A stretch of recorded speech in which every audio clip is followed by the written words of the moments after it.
Hi, everybody. I'm Jamie Poisson. Israel's war in Gaza has been one of the biggest ongoing news stories in the world since the October 7th attacks just 2 years ago. But today, we're focusing on another aspect of the Israeli-Palestinian conflict, the West Bank. We've talked on the show before about the ongoing violence there. For decades now, Israel has continued to build settlements in the Palestinian territory, settlements that have been deemed illegal under international law and that the Canadian government has condemned. Along with those settlements has come many, many documented cases of Israeli settlers attacking Palestinians who've lived in the area for generations, the people whose homes are being bulldozed to build those settlements. Now, a new investigation by CBC's The Fifth Estate has found that Canadian charities have been indirectly funding organizations, including the Israeli military, that support the ever-expanding settlements in the West Bank. That includes issuing tax receipts on those donations, despite them running afoul of the rules governing registered Canadian charities. Ioana Remiliotis is the co-host of The Fifth Estate and part of the team that broke that story. She's here with me today to walk us through it.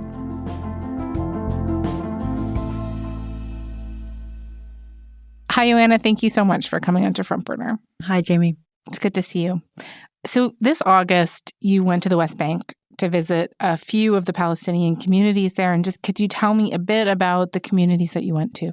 Sure. We spent most of our time in the Palestinian village of Susia, which is called more formally Kirbet Susia, and it's in the West Bank, in the southernmost tip of the West Bank. We spent most of our time there, and we also spent some time in the Palestinian city of Yatta, which is about half an hour away from Susia, and that was not for a great reason. It was because we ended up getting a lead about family members of one of our main characters who ended up going to hospital because they were attacked by settlers. Mm-hmm. I want to talk to you more about those events, but just these communities, how big are they? How many people live there? How long have these communities been there for? You know, it's an interesting area because it looks pretty barren, but Masafer Yatta, which is the collection of farming communities in the area that we were in, it houses about 200 families, I would say, are there. It's in the South Hebron Hills in the occupied West Bank, and human rights activists have called this one of the most volatile areas in the region and where most of what they call a systematic displacement and ethnic cleansing is how they refer to it, of Palestinian communities is taking place, mostly by the hands of extremist settlers who are attacking them, and with the tacit support of the military, who they say does very little to either stop the attacks or investigate them. How close are the communities that you visited to the nearest Israeli settlements? Like, can you see them from? Yeah, you know, we drove in from Jerusalem. It's about an hour and a half. And along the way, there is no distinction between Israel proper and the West Bank. There are blocks and blocks of Israeli settlements along the way that are kind of seamless. And so once we got to Susia, which is in the most southern part, the settlements are smaller because these communities are a bit more remote, but they're there and they're expanding. And there are also Israeli settler outposts that are there that are not authorized by the Israeli government, but they're pretty much tolerated. Can you tell me more about the people who you spoke to and the kind of violence that they described? Sure. Well, most of our time, as I mentioned, was spent in Susia, and there's about a dozen or so families that are living in what is a makeshift community. And I say makeshift because they had lived for centuries before in a place that is now called by Israel Ancient Susia, that houses an ancient synagogue. It's an official archaeological site. And because it was deemed an archaeological site, the families who were there, who've lived in caves primarily, were forced out. And they built homes on the farmland that they own nearby. And that's where we met them. They talk about the fact that settler violence is not a new phenomenon. They have dealt with it for many, many years, but has certainly surged by their accounts, by the United Nations, by human rights groups that are monitoring it since October 7th. And to the point that it involves not only attacks on their property, attacks on their livestock, attacks on their homes, certainly personal attacks on them, but it has also led to the death of some of these Palestinians who live in that area, including a couple of weeks before we got there, a man named Auda Hathalin, he was part of a community where an Israeli settlement is expanding literally right next to it. And Israeli settlers brought in an excavator into the part that is earmarked as a Palestinian community. And when the Palestinian community started to protest, one of those settlers fired into the crowd and killed Hathaleen. And that settler has been on Canada's sanctions list since last year. He's pretty notorious for attacks on Palestinians. The man with the gun is Inon Levy, a notorious settler who was sanctioned by the European Union as well as the United States under the Biden administration. The Biden administration at the time said, quote, Levy regularly led groups of violent extremists. But those sanctions were removed earlier this year by President Donald Trump. Police arrested Levy on the scene, and after questioning him, they released him under house arrest. This is what his lawyer... I remember that from when it happened. I know that you spent a lot of time with a man named Nasser Nawaja. Can you tell me a little bit more about him and what he told you? Sure. Nasser Nawaja was the main character that we focused on while we were there. He was someone who has not only lived in the Susia area, in the original village, and now in this more makeshift community, but he's also worked as a field researcher for the Israeli human rights group B'Tselem. So something to mention is that Nasser's new makeshift village has been deemed illegal by Israel. So it is also under constant threat of demolition. And because it has been deemed illegal by authorities, they can't get access to water or electricity. They're basically living off the grid. And he basically talks about how difficult it is just to even harvest his land. He has olive trees, he's got goats, and he can barely find land to graze because of the encroaching settlements. And the olive trees are, there's a lack of water. So they have to bring in water even just to water those so that they can get their, basically, this is how they live. If you see this valley, this is our olive trees. And even now, our olive trees in very bad situation because no rain. Yeah. We not have any water. We buy water for drink. And if you in the place, no any water, even the pipe of the water, if you see there, just run beside our not beside, inside our land. Okay. And the settlers and the army use this pipe, and we not have any water, just we buy water. Have they closed the pipe or? Yeah, here the pipe beside our. But who stopped the water from coming in? The Israeli state tell us you illegal village, we not give you any water. Not only has he been there for a long time, his work gives him a pretty much a frontline look at what's happening. It's happened to him. It's happened to his family members. And people call him because he's almost like their touch point. Oh, I heard about something that happened in a village like 10 kilometers away. We were with him while he was showing us where his relatives were attacked, and his phone kept ringing about yet another incident that happened just a little further away. And he basically says this is their normal, the constant, if not being the victim of, hearing of more and more attacks. Can you tell me a little bit more about what happened to his relatives? I know that you ended up visiting them in hospital. They landed in the hospital. Right. So after we spent the day or so in Susia, a couple of days later, we got a call from our fixer, who's the person on the ground who's helping us with interpreting interviews and finding leads for us. She called us and she said, Nasser's relatives are in the hospital in Yatta, come. There's this really chilling emergency call, right, that came from the house that night. Yeah, and that was the daughter of the Nawajas. She, Aileen, was sleeping in the house and she heard the attack and she had barricaded herself in the house. And she sent out a voice message on the community WhatsApp group.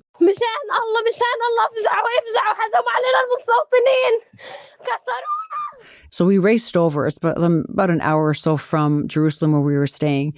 And we didn't know what to expect when we got there. You're used to Canadian hospitals where there are a lot of rules and regulations about access. Instead, the son of the couple who was attacked, and these are Nasser's relatives, came to greet us, brought us upstairs to this crowded hospital room, packed. Carter and his wife Fatma were in the same room, separated by a curtain. There were people surrounding them, community members, family members, and they told us that the night before they were sleeping outside. It was very hot while we were there, high 40s. So they were trying to get some respite from the heat, so they decided to sleep outside. And they woke to settlers from the nearby settlement near Susia, either from the settlement proper or from the outposts. Settlers came and attacked them with wooden rods and large rocks. Their injuries were pretty severe. They both required surgery. They were bandaged and bruised and certainly, seemed to be in shock. But they were pretty gracious in that they invited us in and they took the time to tell us what happened to them. You spoke to a doctor at the hospital, and he really gave you this sense of just how often this happens, right? Yeah, I asked him directly, how often do you see injuries related to settler violence, thinking that's a pretty specific question. And he says, if not daily, definitely 3-4 times a week. So it is a very normal occurrence. And the more the cases that involve major head injuries or gunshot wounds, those are triaged to other hospitals. So the fact that he's seeing this is just one indicator. There's many more, according to him.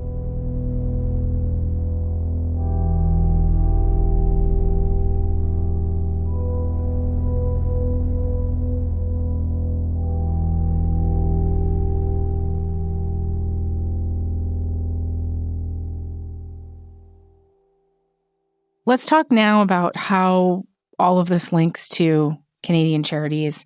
I mentioned off the top there in the intro that these Israeli settlements have been declared illegal under international law. Canada also recognizes them as illegal. The federal government has said that it considers the settlements a barrier to peace, right? But the meat of what you have uncovered in your reporting, it starts with an organization called the Mount Hebron Fund. And what exactly is the Mount Hebron Fund, and how did they come to be on your radar? Now, the Mount Hebron Fund is significant because it is basically an organization that supports the settlements in the area that we were at near Susia.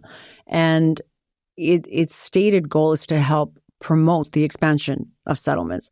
So when we went on the site, we were particularly curious about the Mount Hebron Fund because it is known to governments, including Canada, by many names, including Har Hebron, for example.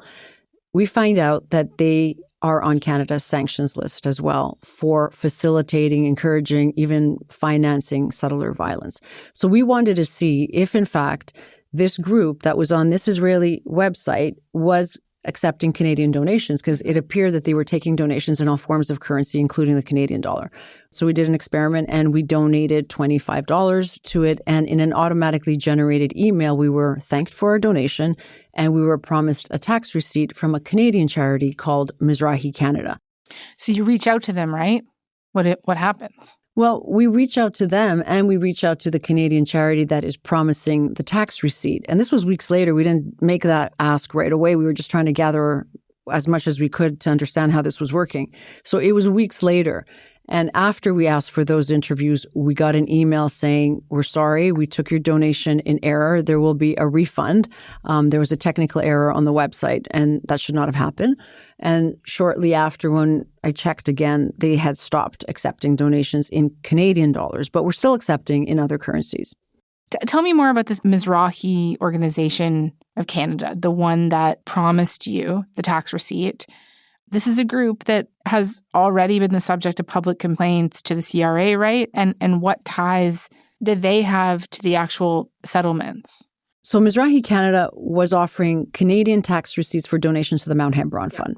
It came on the radar of a network of activists that we were talking to because for years, it did not disclose to the CRA where tens of millions of dollars in donations to Israel were going. And after some public pressure, it started to a few years ago. And once it did, and we got a look at the tax filings, we saw that millions of dollars have been going to support projects in the settlements. And we don't have direct evidence of donations going to any one violent settler. But critics say that the support of anything in those settlements normalizes their existence and legitimizes the violence some extremist settlers resort to lay claim on the land. So any support for settlements, as we mentioned, runs counter to Canada's public policy, which does not recognize their permanence and considers them obstacles to peace. Okay. I just want to be really clear here. Which parts of this could be illegal and which parts of it are just problematic? It's a really good question. I mean, if we look at it from the perspective of international law, the settlements are considered illegal. Canada subscribes to that policy that the settlements are illegal, and Canada does not recognize the permanence of the settlements. So anything to support those settlements in any which way say the activist who we spoke to for this story, goes against that. Now, in terms of the legalities, certainly financing or supporting financially a sanctioned entity, yes, that definitely breaks the rules, and a person who does that can face criminal charges under the Criminal Code of Canada. When we're looking at the bigger picture, it's harder to say, is this illegal under the Criminal Code? No, it's not. But it breaks public policy. Charities are supposed to align to public policy, not run counter to it. There's also the issue of the Income Tax Act, which governs charities. And while there's no explicit rule saying you cannot support a settlement in the West Bank, the consideration for what is a charity under the Income Tax Act is something that has been taken into account in the past, and looking at, is it a charitable act to support a settlement, or in some cases, indirectly, the Israeli army. And in both of those cases, the CRA has in the past said those are problematic. On the tax receipt issue, what are the problems with that? Well, we asked the question going into this story, why would the average Canadian care about this? Because people can donate wherever they want, and assuming that it's not a sanctioned entity, that's something that is completely up to them. But the issue of the tax receipt is especially relevant because it means people are getting tax breaks. And those tax breaks mean that millions of dollars are not in the public coffers. And the activists that are pointing this out to the CRA are saying these are millions of dollars that could either be spent on what they say are valid charitable causes, or at the very least being spent here in Canada and supporting the Canadian population.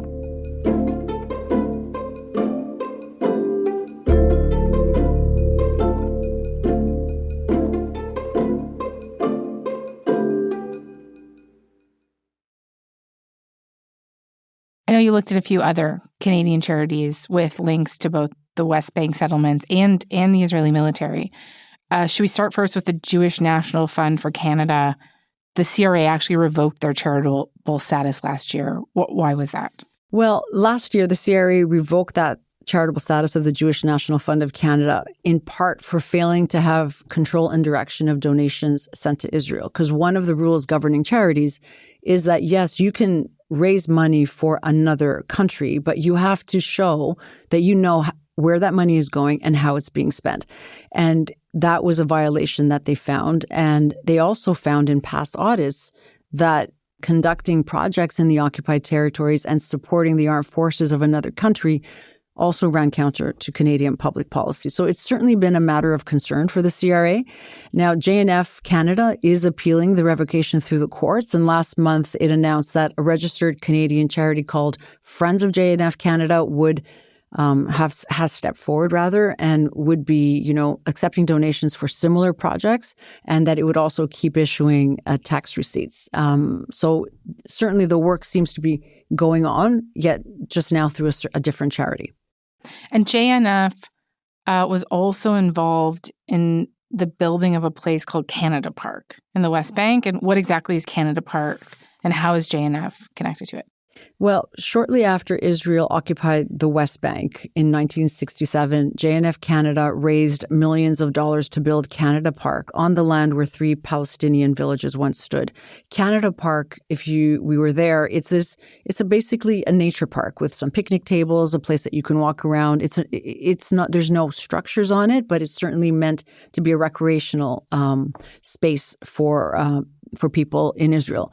Now, the issue is the people who were displaced. That years after that happened, the United Nations deemed that illegal, the displacement of those people. So based on that, a Toronto lawyer named Shane Martinez, who's a human rights lawyer who volunteers for the International Center of Justice for Palestinians, he recently put together a criminal complaint and requested that the RCMP investigate JNF Canada for possible war crimes around the building of Canada Park because of that displacement of the Palestinian people who live there.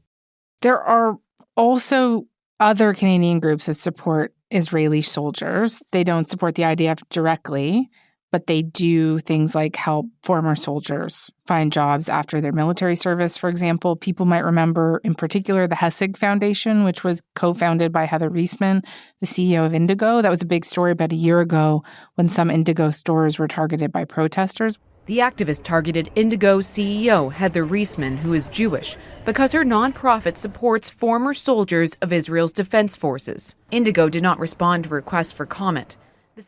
What were you able to find out about groups linked to supporting Israeli military personnel? Well, one of the groups that we looked at that the CRA has received public complaints about is called the Canadian Zionist Cultural Association, and it openly solicits tax-deductible donations for Israeli military support groups. And that is why it got on the radar of the activists who are looking at this. So the Hesed Foundation, as we also know, has been criticized for its support for its lone soldier program.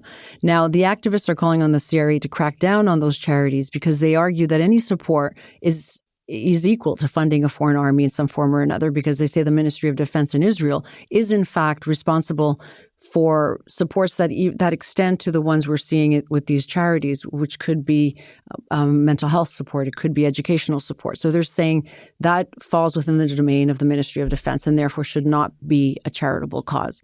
And I just wanted to go back, Jamie, to the point about Mizrahi Canada raising money for settlement activity. One of the questions that we repeatedly faced in the course of our investigation was, is there a direct money trail between these charities and to the extremist settlers that we hear about who are attacking Palestinians? Mm-hmm. There is no direct evidence of money from a charity here going into the hands of a violent settler. And that's probably a very hard line to find. But what the critics are arguing is that any support for settlements not only normalizes the existence of those settlements, it also legitimizes the use of force by some extremist settlers to enforce their claim on the land. So they don't see that as a separate thing. So they often told us it doesn't matter if it goes to a violent settler, even if it goes towards a school in the West Bank, it's all part of the same issue. We're talking about these specific examples, but do you have a sense of the scope of this? Is it widespread, or the amounts of money overall that we might be talking about here? Are there other organizations? Well, we keep hearing millions, but it's difficult to get a gauge on how many charitable dollars have been sent from Canada to support settlement activity that results in Palestinian displacement. We know the JNF just on its own raised millions for Canada Park, and that the charities that are facing public complaints are sending millions every year. And in the last few years, some charities sending money to Israel have lost their charitable status, and the violations cited included not specifying how tens of millions of dollars that were going to Israel were actually being spent.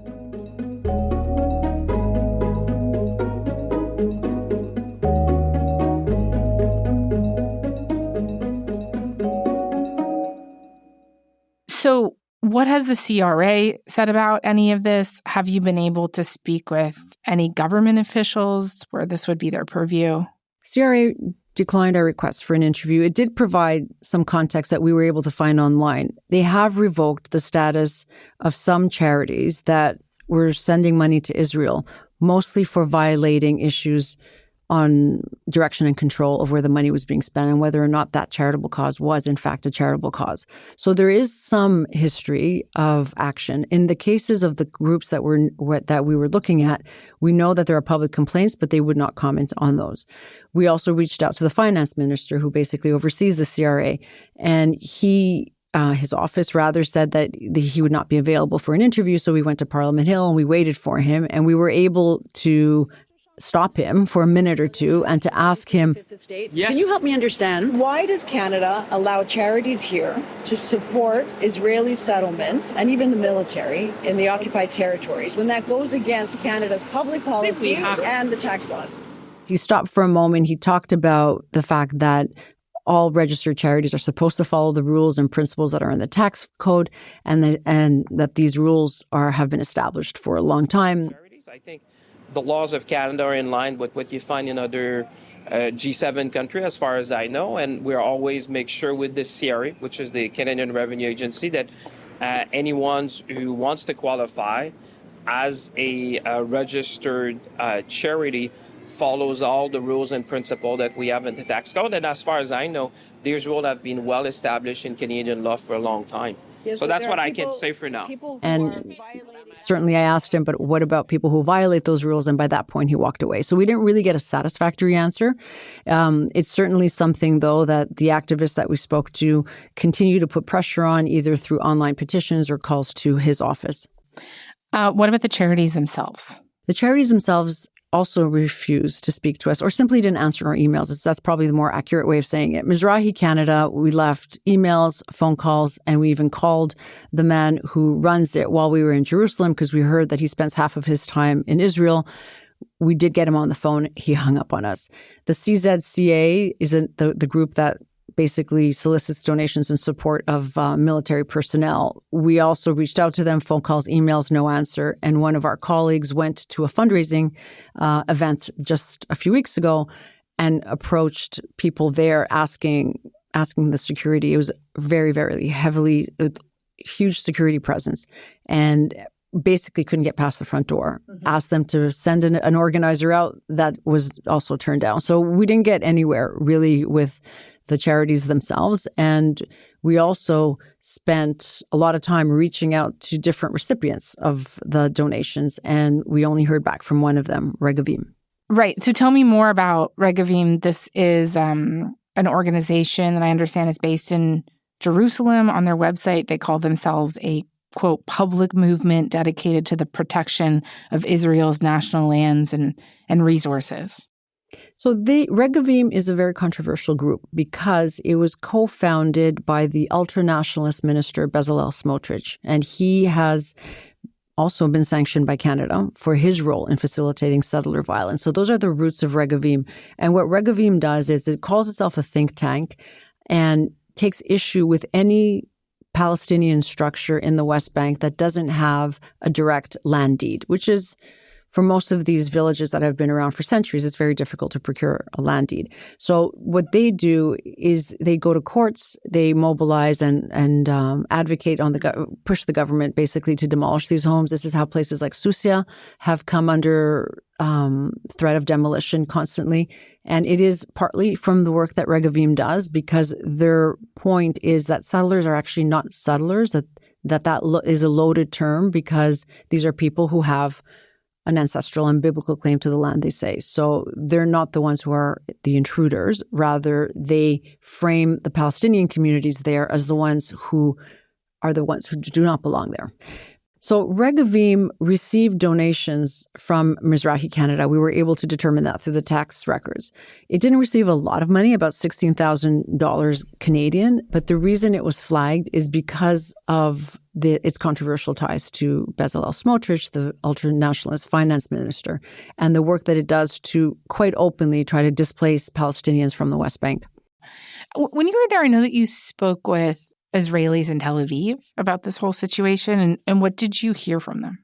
We went to Hostage Square, where families have been gathering since the October 7th attack. Now, when we went, it was before the ceasefire, so people were still gathering. And over time, the vigils there have also drawn anti-war protests, people who were tired of the war in Gaza and the cost it was having on not only the Palestinians, but the soldiers as well who were serving. So I spoke to a lot of people in that crowd, including retired IDF soldiers. Most of them firmly denounce the violence in the West Bank. They don't associate themselves with that kind of extremist settler narrative. They all told us that they were worried that violence would really undermine the prospects for peace, because as the settlements grow, and this particular government under Smotrich is pushing for more and more and more settlements, it is on the land that ultimately is the basis of a two-state solution. So the more those settlements grow, the more complicated that becomes, and the more it undermines not only the prospect of an independent Palestinian state, but the promise of peace that comes with that. Mm-hmm. You also spoke with former Israeli Prime Minister Ehud Olmert. What did he tell you? He is an interesting person for many reasons, but on this topic, he's come out writing some pretty scathing editorials about the violence in the West Bank. And while he says the war in Gaza, there was a defensive reason why Israel launched that attack and continued that attack, he said that there was no excuse for Israel to let the violence in the West Bank continue. So he is interesting too, because he is very scathing in his criticism, but he was also, and still is to some extent, a hardline politician. And he used to be very pro-settlement. And he talked about the donations that came from all over the world, including Canada, to help support the building of them decades ago. But he said over time, and this has been the case for at least 20 years with Olmert, he's been promoting the concept of a two-state solution as the only viable way towards peace. And he kept reiterating through the interview with us that the only way to get there is to have settlers leave the West Bank. Look, the settlements are the main obstacle towards a possible political solution of the conflict between us and the Palestinians. The more and more and more settlements will just ruin the chance of building on ground, on premise, a Palestinian state. And that's what they are aiming at. Just before we go today, I wonder if we could just come back to the Nawajas. What's happened with their case? How are they today? Well, we keep in touch because we were there in August and we wanted to make sure that things hadn't changed drastically with them. We know the Nawajas are out of hospital. They're back home. Nasser Nawaja, who was related to them, it's been more than 2 months since we were there and since the attack, and he says that no charges have been laid. As for the Nawajas themselves and him, including Nasser and his own family, we kept asking them, is this sustainable? How can you live like this? And how long will you live like this? Because thousands of Palestinians have been displaced because of the violence. They say that it makes them more resolute in their decisions to stay. But again, it's a question of how long, because it is a very difficult place to live in with that threat, not only of the threat of violence, but in their case as well, the threat of demolition of their homes. Joanna, thank you for this. Thank you.